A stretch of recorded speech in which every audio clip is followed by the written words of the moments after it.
Beautiful piece of period Salisbury China made by Bradley's.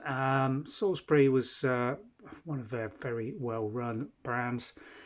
Made some really good quality bone china, and this is a fine example of that. Transfer printed with this sort of lattice, almost lace-like gilt decoration around elements of the rim, and it's got this really extended tiered or eared handle with mouldings on it, as you can see here, just very lightly decorated in gilt. Haven't really picked out the full what looks like floral drop blossoms in that moulding, but nonetheless it's the little harebells and these little yellow and purple flowers, transfer printed in green and then coloured by the decorators individually on the flowers, so you get this variation in the colour and the tone within the enamels on the cake plate. It's in lovely condition, quite a nicely shaped piece as well. You can see that the handle ears actually lift up, and the rims, as you can see, quite elevated, with the central flat portion in very fine condition. If I can get a glaze reflection on it for you,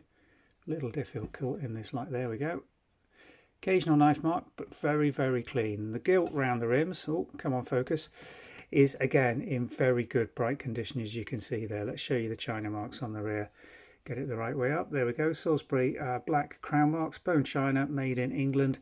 Date this piece to sort of 1950s, but the style is very much reminiscent of the 1930s, 1920 design of floral English bone china. So a lovely example, extending I think to 10.75 inches between those very large eared handles, but with the elevation and curve on it does make it very nice to use. Nice cake plate or serving sandwich plate. Salisbury China, 1950s, unknown pattern.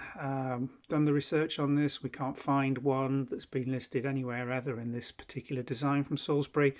Doesn't mean it's particularly rare, it just means it's not made its way back to the market in any quantities recently for an image search to still be rendering in Google international searches. But anyway, if you know what it is, if you've got one, it's got a pattern reference number on it, do get in touch. We'd love to be able to list this with more detail, specifically the pattern number. Thanks for watching. Bye for now.